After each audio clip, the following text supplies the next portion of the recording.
पिछले एपिसोड में शबाना के रूम में बाबा को एक ऐसा किचन मिलता है जिस पे डॉल लगी हुई होती है और बाबा को यकीन हो जाता है कि यही चीज़ है जो शबाना पर हावी हो रही है। पर दुर्भाग्यवश वो कीचेन वार्डरोब के नीचे चला जाता है और उन लोगों के हाथ नहीं लगता है। अब आगे जो मकसद लेकर बाबा आए हुए थे वो मकसद पूरा हो चुका था। इसलिए अब अब्बू मिठाई और नमकीन लाने के लिए शॉप चले जाते हैं। तब तक फिर से डोरबेल बजती है। दादू दरवाज़ा खोलते हैं तो सामने यूसुफ और उनके परिवार वाले आए होते हैं। दादू उन्हें अंदर बिठाकर साइड में जाते हैं और अब्बू को कॉल लगाने लगते हैं। तब तक अब्बू आ जाते हैं। फिर फटाफट किचन से एक एक करके चाय पानी मिठाई सब लाई जाती है और यूसुफ के फैमिली के सामने रख दी जाती है। दोनों फैमिलीज़ एक दूसरे के बारे में पूछताछ करने लगते हैं, एक दूसरे को जानने लगते हैं। यूसुफ के फैमिली में उसके दादाजी, अम्मी अब्बू, उसका बड़ा भाई और भाभी होते हैं। यूसुफ और उसका बड़ा भाई दोनों इंजीनियर होते हैं। दादी का कुछ साल पहले ही मृत्यु हो चुका होता है। शबाना के दादू लगातार यूसुफ के दादाजी को घूर रहे होते हैं। तभी यूसुफ के दादाजी का भी ध्यान शबाना के दादू पे जाता है। दोनों को कुछ याद आने लगता है। तभी अचानक से शबाना के दादू यूसुफ के दादाजी को कहते हैं, अरे फारूकी साहब, आपने पहचाना मुझे? हम रायबरेली में एक साथ में ही पार्क में जाया करते थे वॉकिंग के लिए। पहली बार हम पार्क में ही मिले थे। फिर यूसुफ के दादाजी को भी कुछ याद आ जाता है।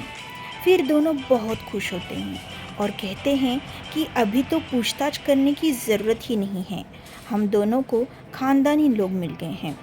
तब तक शबाना आती है। उसे देखकर यूसुफ और फैमिली वाले बहुत खुश होते हैं। फिर दोनों को अकेले में बात करने के लिए किचन के साइड वाले रूम में, जो अम्मी अब्बू की रूम होती है, वहाँ भेजते हैं।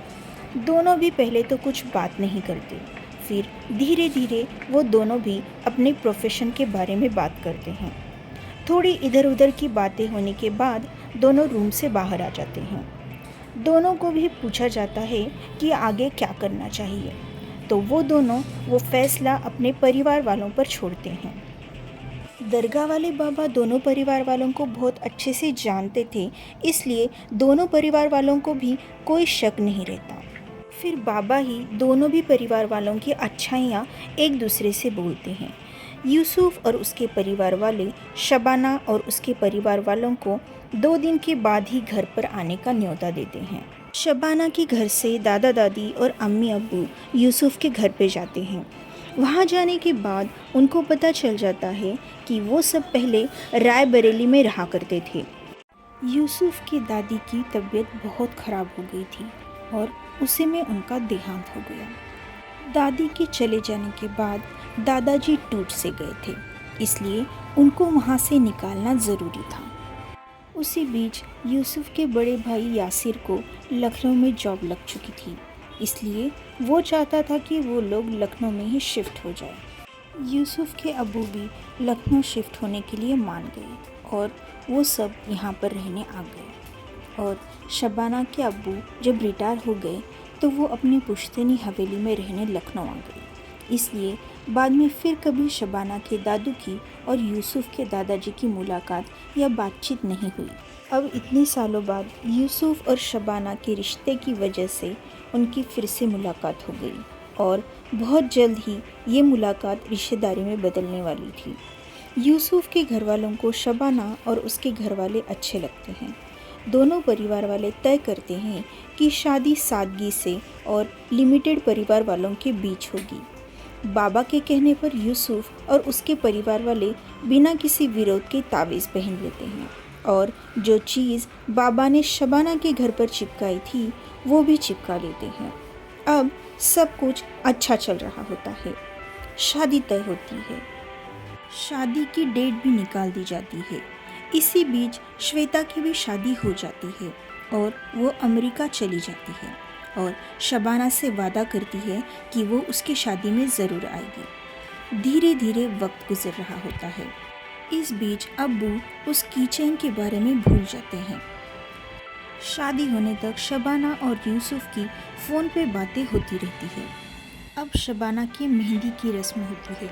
उसी दिन श्वेता अमेरिका से अपने पति अमर के साथ लखनऊ आ जाती है। उसके बाद संगीत और फिर हल्दी का प्रोग्राम होता है।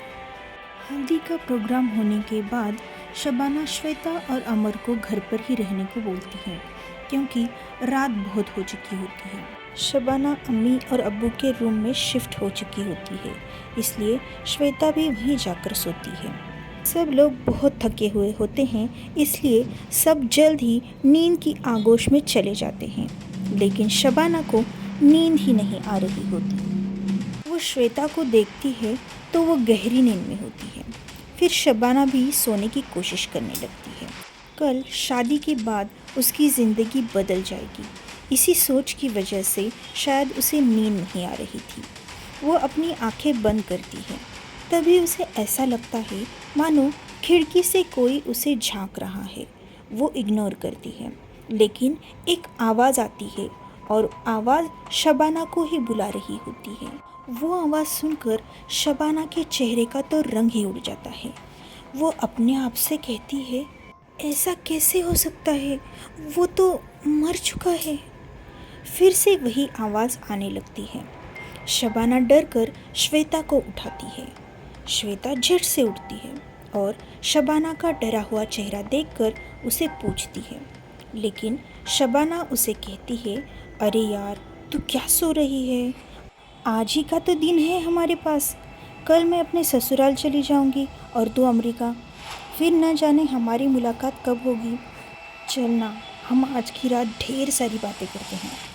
श्वेता भी मान जाती है। शबाना जानबूझकर श्वेता को नहीं बताती कि वो क्यों डर गई थी, क्योंकि उसे लगता है कि शायद उसे वहम हुआ हो। दोनों बातें करते करते इतनी थक जाती है कि वहीं पर ही उन्हें नींद आ जाती है।